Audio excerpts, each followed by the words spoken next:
lasa ng kape natin. So, parang konting mali mo lang. Mali na lahat. Actually, ganun talaga. Sa pagkakamali, lahat ng tamang gagawin mo, wala na rin kwenta.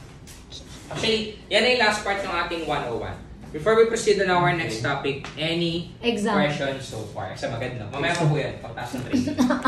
Any questions so far po? Wala. None. Wala? So far? Clear? Akong breakfast. Wow. For today's video. Galing po sa Thank cafe. you. Yung pasta niya. Tapos may chicken wings din po tayo dito. Doble. Talagang bigatin po. Busog ka talaga dito. Correct. Busog talaga. Thank you po. Kaya mas masarap sana yung carbonara namin kung ano po. Ano ba ito, sir? Galing kung galing pa yung, kung mainit pa yung galing sa store namin. Kasi yung bagong luto kasi kakainin niya. Ngayon medyo nag-bounce na ng quality kasi galing pa delivery. Dineliver pa yun. Basically, store namin 130. Ano ko na sobo eh. Magkano? Katabi eh. Dalawa nga yun, sir eh. Minsan may card pa nga yung mga customer namin. May suki. Okay, ano ba? Discount card? Minsan nanginginig pa yung tuhod, sir. Ay, kailangan ako kumain. Diyos ko, palibot na libot yan. Dalawa eh. Bahala na sila kung kakaliwa o kakanan sila eh. Pero pinakamalapit yan, sir, yung sa McDo eh. Sa McDo ba? Paglabas mo, McDo na. Pero ako, honestly, sir, sa aawa ng Diyos lang. Yung cafe namin, despite na meron siyang katabing... Oy. Let's eat. Thank you po. Thank you, Lord. I'm sure. Yung lunch po namin, may maxi lunch po kami dito. Vaccine lang. Thank you, Lord, for the food. In Jesus' name we pray. Thank you, Jesus. Surgical po sa inyo. Surgical gloves. Thank you po. Mag-opera. Let's eat.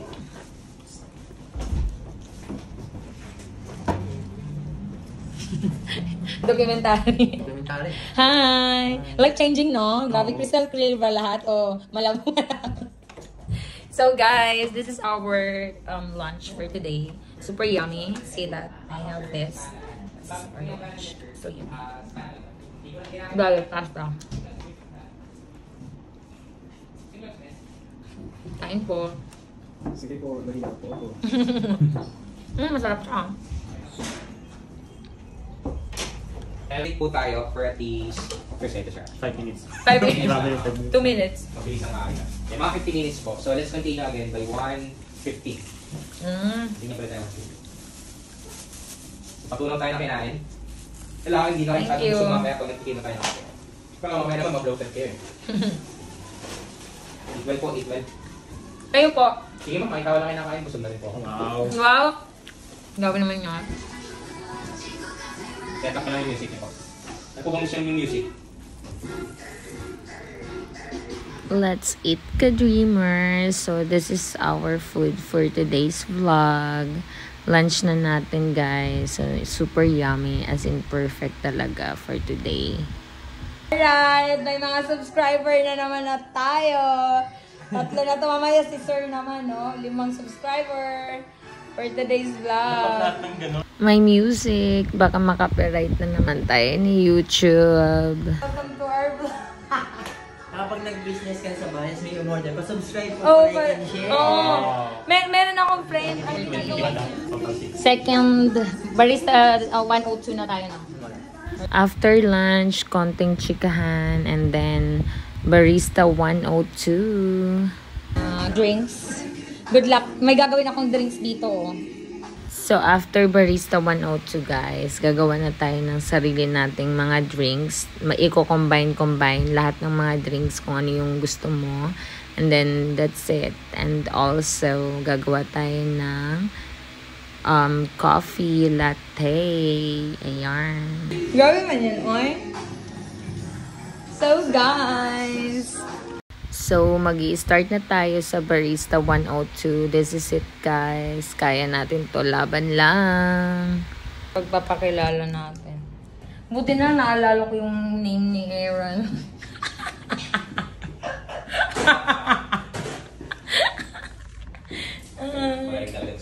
Kami. Naalala ko. Mas lighter. Ganun din yung sa mas fine, mas matapang. Yes, sir. So, paano kapag ang machine ko lang is nasa espresso machine lang at ang gusto ko is lighter lang yung... Hindi siya ideal, sir. Hindi. Ideal siya, sir. Pero yung pagka-fine niya, mas coarser. Fine pa rin yung itsura. More on the hands-on na yung magiging activity natin on the Barista 102. So, let's go! So, magpabagay na dapat yung gawin just in case na kayo ay magtitimpla ng kape. No? Hindi pwede kasi manguhula lang kayo dyan. Hindi nyo malalaman paano nyo ba mabiverify na yung kape na in-extract nyo. Tama pala, ganito ganyan. So, may mga bagay tayong i-observe. So, simulan muna natin sa espresso. So, sa espresso po natin, pag tayo ay nag-extract ng espresso, ano yung mga bagay na dapat nyong ino-observe or mga bagay na dapat nyong ino-consider. Okay? Number 1 is yung dami ng in-extract natin for single and double shot. Pag tayo ay nag-extract ng single shot, yung dami dapat ng na-extract natin for single shot is nasa 40 to 25 ml of espresso. So, dapat ganun karami yung na-extract natin dito sa shot glass natin. Okay? Yun yung amount ng coffee na in-extract natin. Sa inyo, sir, ilan? 30. Naman sa cafe nyo. Sa 30. Okay? So, next natin, sa double shot naman, 36 to 50 ml lang po. Okay? Sa double shot ni sir, 60. Gano'n karami, sir? Sa cafe nyo. Double shot, 60. Okay? Actually, natatest natin mamaya. Mas mataas, sir, pero hindi siya pasok doon sa ratio natin. So, hindi na siya proportion. Actually, sir, nung pinag-aralan namin yan, mas talagang nakukuha yung tamang lasa ng coffee tsaka yung mga flavor niya sa ganitong range ng extraction. Pag 60, sir, hindi siya nababalance. So, mamaya matitikman natin. Pwede may tasin, sir, sa magiging cafe mo. Next natin, pag tayo nag-extract ng espresso, aside dun sa dami nung dapat nating ma-extract, so dapat meron din tayong proper kung gaano karami yung grams na i-grind natin. So for single shot, dapat ang ginagrind natin doon ay 7 to 9 grams of coffee. While ang double shot, 14 to 18 grams of coffee. So yun yung amount na ginagrind natin dito sa portafilter kung tawagin natin. Okay? So, ngayon, okay, again, sige nga, tignan natin kung hindi nasama sa na-digest yung nalutunan nyo kanina, baka sumama na sa dyan yan. Bakit sa 7 to 9 grams of coffee, 14 to 25 ml ang dapat nating ma-extract? Anong pina-follow natin doon? Ratio. Tama, kakabagin ko lang. Ratio. Okay, yung 1:2 na ratio natin. Okay, times 2 lagi yung ma-extract mo, yung i-grind mo. Okay? The next natin, sabi nga sa inyo kanina, kung nag-extra kayo ng coffee, dapat yung temperature ng water is nasa 90 to 95 degrees Celsius lang. So hindi nyo naman kailangan mag-worry pag kayo bumili ng isang espresso machine. Kasi ito ay naka-fix na dahil sa boiler niya. Sana lang dapat nyo i-consider pag bumili po kayo ng isang espresso machine. Dapat malaki ang boiler capacity. So mas malaking boiler capacity po, mas magiging consistent yung temperature ng water. So anong difference ng dalawa? 8 liters ng boiler capacity, 1 liter lang po ang boiler capacity. So ganun malaki yung difference sila sa boiler capacity. So ngayon, anong kagandahan pag malaki yung boiler capacity? Mas kaya niya pong ibigay yung consistent na temperature ng water, meaning mas kaya kong ibigay yung consistent na lasa ng kape ko using this machine versus itong machine na to. Kasi ito, konting gamit mo lang, lalo na pag sunod-sunod, bumababa na yung temperature niya ng 90 degrees kasi nga, nagre-refill agad. Unlike dito, may malaki siyang storage na kung saan, di ba, na-maintain yung heat ng temperature ng water. Okay? So yun yung advantage ng mga malaking boiler na machine. Okay? Yes, yun. Malalim ang bulsa din. Malalim ang bulsa. Kaya yan. Gusto, dalawa naman yung butas ang bulsa. Butas. Kabila naman yung kidney mo, sir. Ay, isa pang business eh. Isa pang business, di ba? Pag kumita ka sa business mo, bili ka ulit ng bago, pakabit ka. Di ba? Paikot lang. Puhunan. Yun ang puhunan, di ba? Next natin, yan. Pag bumili din kayo ng espresso machine, ano yung isa pa sa mga dapat nyo i-consider? Okay? Malalaman yung high-end yung machine pag yung tube niya sa loob ay puro copper. Okay? Ito, pag binaklas nito, puro copper po ang loob ng machine na to. Ito, pag binaklas nito, puro po plastic yung tube niya.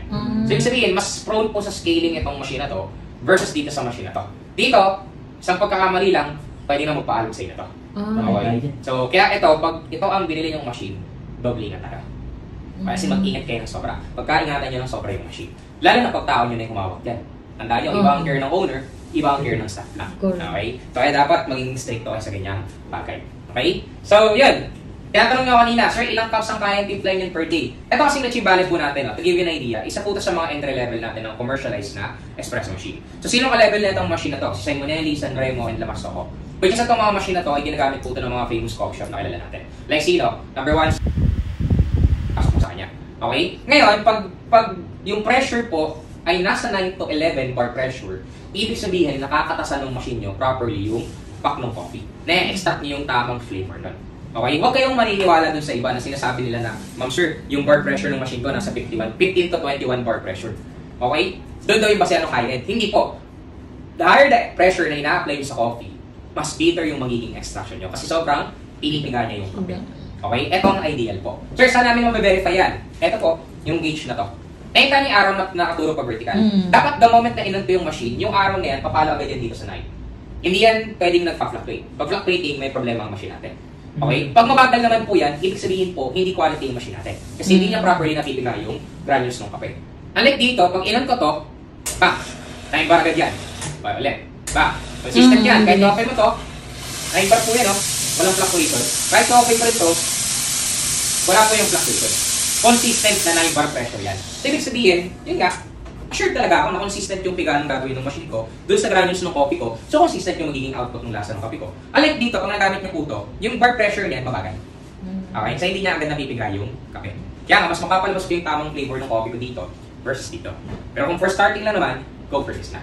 Kasi sa lahat ng ating low and to mid-range na machine, ito lang po yung pinakamagandang performance sa akin.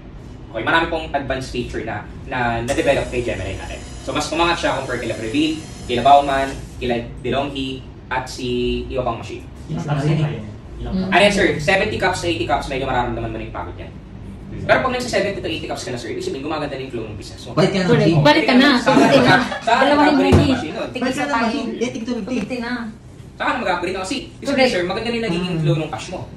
Gumaganda na yung, lumalaki na yung revenue nung business. Yung pasok na pera na. Yung pasok ng pera doon. So, mag-upgrade ka na. Hindi naman pwedeng from the start. Ay, pa rin yun. Kaya sa amin nga, sir, from 63 square meter, yung laki ng store namin yan. 120 square meter yung baba, 70 square meter yung taas.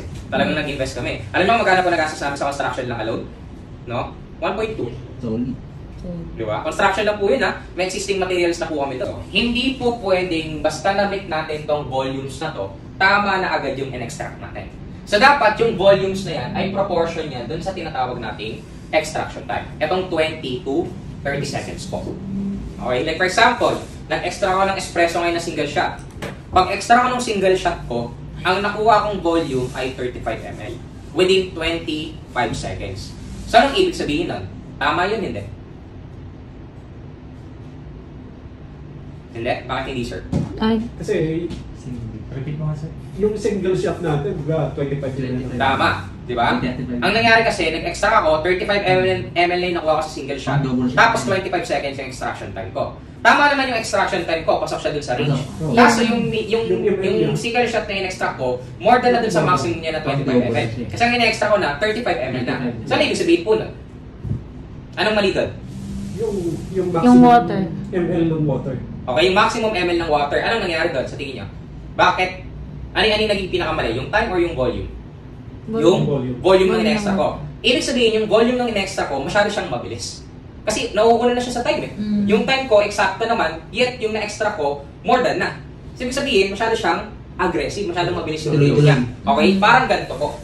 Okay? Pag ganitong nakikita yung flow ng extraction, ibig sabihin, yung grind size na nilalabas ng grinder nyo ay masyadong coarse. Masyado siyang malalaki. Kaya yung flow niya, aggressive, watery. Wala yung vacuum na... Wala siksik eh. Di siksik yung butas eh. So, ang daling nagpe-penetrate ng tubig. Pag ganito naman yung flow ng extraction nyo, patak-patak na lang or wala na siyang tinutulo, ibig sabihin, sobrang fine naman ang grind size nyo. Okay? Eh sir, ano ba dapat yung itsura ng flow? Okay? Yung flow ng extraction po natin, dapat ganitong itsura. Mala viscosity of a warm honey. Continuous, pero dapat malapot at fresh. So, normally yung mga nagiging factor, bakit siya nawawala yung isa sa mga layer na yan. Then lastly, dapat daw yung espresso ay sinaserve natin immediately. Any idea bakit po? Sabihin niyo. Bakit kailangan serve na ini-mix or iniinom yan agad immediately? Para yung fresh niya or Tama. freshness. Kasi po, yung espresso po natin, no, Seconds. meron po itong tinatawag na panis. Ibig sabihin, within a certain time na hindi mo agad yan minix, hindi mo agad yan ininom, nagbabago po yung lasa niyan. At gaano po kabilis nagbabago ang lasa niyan? Within 1 minute lang. 1 minute lang.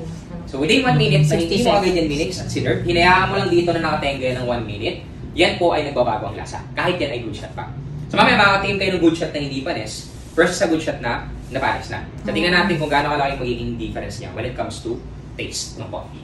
Okay? The next natin, ay yung panis po by the way na pre-prevent ka na. Once na in-infuse mo na yung espresso ng water, milk, or coffee, water, milk, or flavor, hindi na yon napapanis. Pero pag hinayaan nyo lang dito ng 1 minute, doon napapanis po yan. Okay? Baka may nakasisipin nyo, paano yun sir, within 1 minute, yung ice coffee ko na large, dapat ubus ko na. Hindi na bilaukan pa naman nun, di ba? Hindi po 1 minute. Okay. So, pag na-infuse mo na sa flavor, hindi na magbabago yung lasa ng coffee. Okay? Yan. Next natin, yung frothing ng milk. So pag nagpo-froth po tayo ng milk, ano yung mga bagay na dapat yung tandaan? Number 1 na dapat yung tandaan is yung temperature ng gatas natin. So dapat yung temperature ng milk natin is nasa 60 to 70 degrees Celsius lang po. Dapat ganun lang kainit yung milk natin. Okay? Hindi ka mapapasok. Actually, yung init niya, sir, warm lang. Oh, meaning to say po yung coffee, kaya mo siyang inumin ng bottoms up nang hindi napapaso yung Dire-dire. tila mo. Kasi dire-diretsong inom, kaya mo siyang inumin. Okay? Yun dapat talagang temperature lang ng milk natin. Kasi pag yan po ay nag-exceed sa temperature na yan, nasusunog na yung milk natin. So ano nangyayari pag sunog na yung milk natin? Number 1, bumabaho yung amoy. Number 2, nag-iiba yung lasa. At number 3 po, pwede siyang mag-cause ng pagtatae or pananakit ng tiyan kahit hindi ka lactose intolerance. Yun yung negative side. Okay? So, dapat po nasa ganyan lang yung temperature niya. Sir, paano natin malalaman na nasa ganyan yung temperature niya? Pwede po tayong gumamit ng thermometer, katulad ng nasa image. Kung wala man tayong thermometer, ang gagamitin po natin ay kamay. Okay? So, later on, pag nag-froth tayo ng milk, okay, yung isang daliri po natin, Sa kumukulong po. okay, isasawsaw niyo po dun sa milk, tapos kakapain nyo. Pag hindi na kaya i-tolerate ng daliri niyo yung init, ibig sabihin po, na-reach na natin yung temperature na yan. Okay? Halimbawa, dito, di ba, nagpa-froth ka ngayon ng milk. Okay, ito yung finger natin, nandyan po siya. So, pag hindi na kaya i-tolerate ng daliri niyo yung gatas, ibig sabihin, mainit na yung gatas natin. Okay. Okay? Malinaw po yan. Question? Pag napaso na daw. Malaking question so far? Hindi, kaso lang sir, yung paano natin masabi yung hygiene? Hindi ka nagtatanong? Hindi po isasawsaw yung daliri. Joke lang yan. Yun- Okay? Nandito po ba kayo? Okay pa kayo? Oo, umiwalay na yung kaluluwa nyo, ha? Natawag na yata kayo ng liwanag, eh. Nakasawsaw. Okay. Hindi po isasawsaw yung daliri natin, ha? Kababuyan po ang tawag doon. Ang gagawin po lang natin, yung Yung picture, gin- kakapakapain nyo lang po. Oo. Okay? Or kung mataas po ang tolerance natin sa heat, instead of top, Naniwala cold ka po. doon. Naniwala siya doon. Nakadaw-daw talaga dun Saka daw talagang ganun yung daliri mo, hindi. Pag nakita ka ng customer, wag na po. Bas-bas. Ewan ka lang talaga. Tapos galing ka pa CR, no? Kakapain nyo lang po, kapaha. Baka mabilis, uli sa'yo eh. Kapakapalan po. Tapos pag mainit na, halimbawa yung unang tatlong tap natin, mainit naman siya. Pero kaya pang i-tolerate ng kamay mo yung init niya. Ibig sabihin, hindi pa yun okay. Pag hindi nakakayang i-tolerate. Okay? So halimbawa, yung unang tatlong tap mo, nabababad mo pa yung kamay mo for 1 to 2 seconds. Pero yung uling tatlong tap mo, pag nampipa lang, nagugulat ka na, tinatanggal mo na. Ibig sabihin, na-reach na natin yung temperature na yan. Clear po? Okay?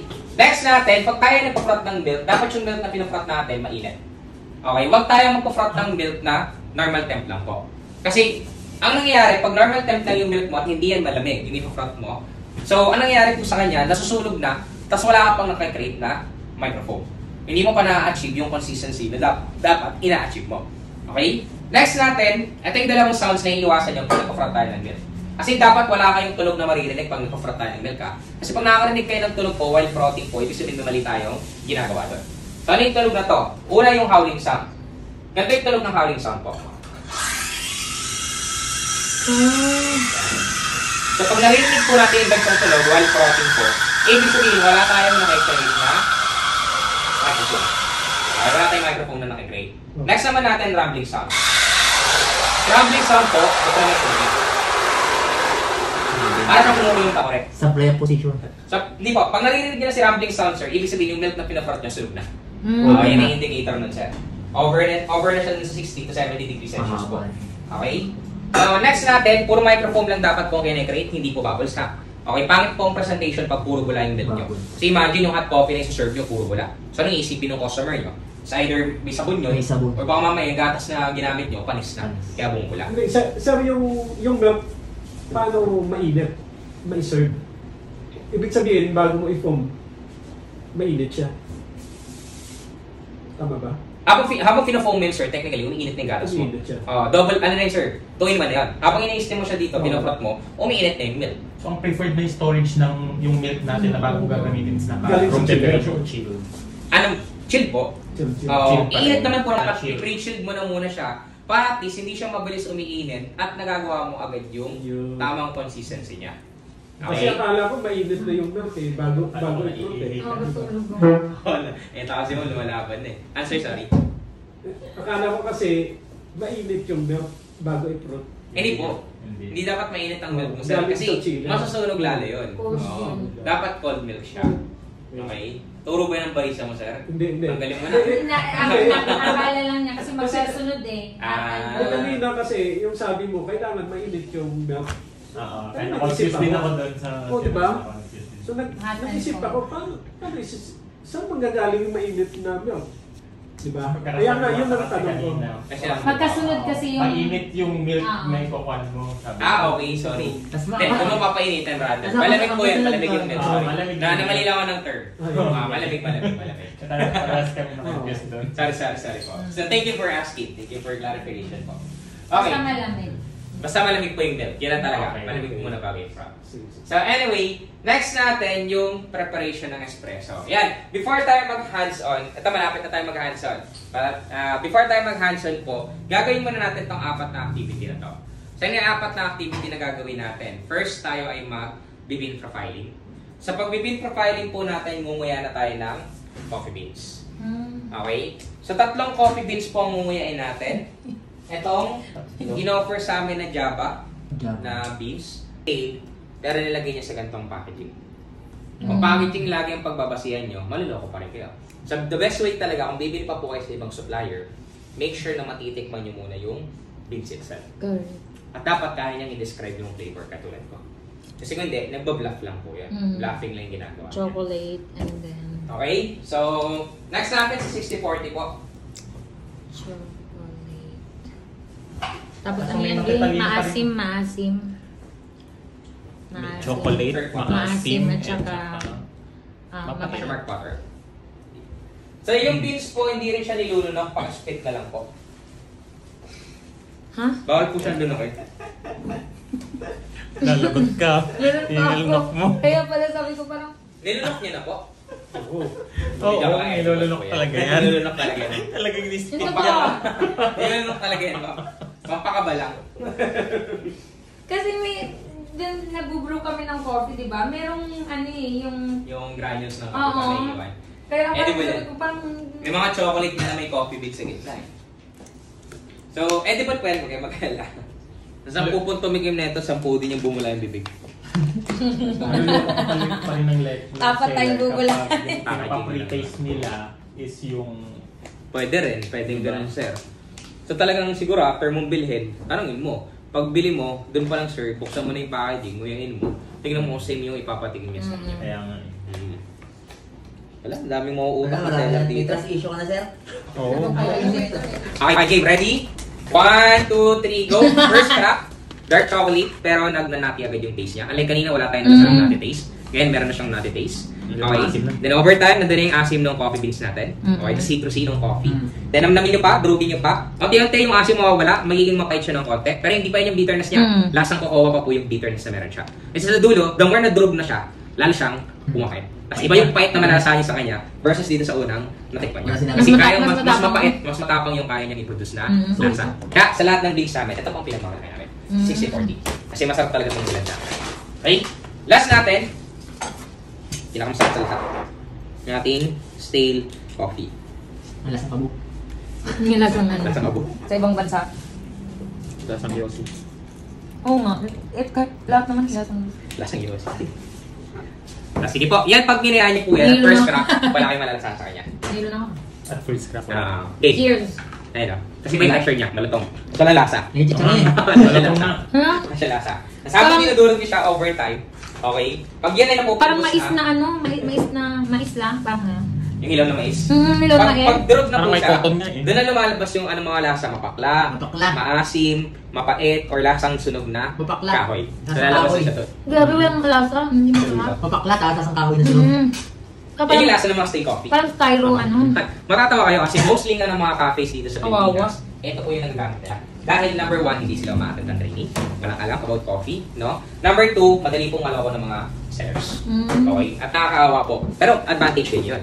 Kasi kung gagamit kayo ng beans namin or other beans na talagang quality, sobrang laki ng magiging difference ng lasa nyo. Totoo. Sa kanila. So, magiging edge yun. Mas mura ba yan? Grabe. Nabili namin ito sir, 1 kilo neto na sa ano lang, 300. Ay! Shopee. Shopee po ito. Nasaan pa ang price difference? Shopee. Sa kilo na yun ah. 300 lang. So, mura. Pero, halalo po may mga robusta din yan sa Liberica. Hindi po yan pure na Arabio. So, ingat. Ingat po. Susunod. Parang siyang ano, mais lang, no? Parang mais lang na. Sige sa akin eh. Okay. Next natin, punta na natin yung calibration process ng machine. For calibration po natin. Okay. So, for calibration process natin, tutuwa ko kayo kung paano properly mag-calibrate ng isang espresso machine. Machine. Naku, professor barista, day 2. Day 1. Day 2 na kasi nag-day 1 ako sa EC. A day in my life. Hindi na mga... Ano pala to? Shanghai. Shanghai pala to eh. May effort. Effort pala to eh. Effort. Effort, hindi effort.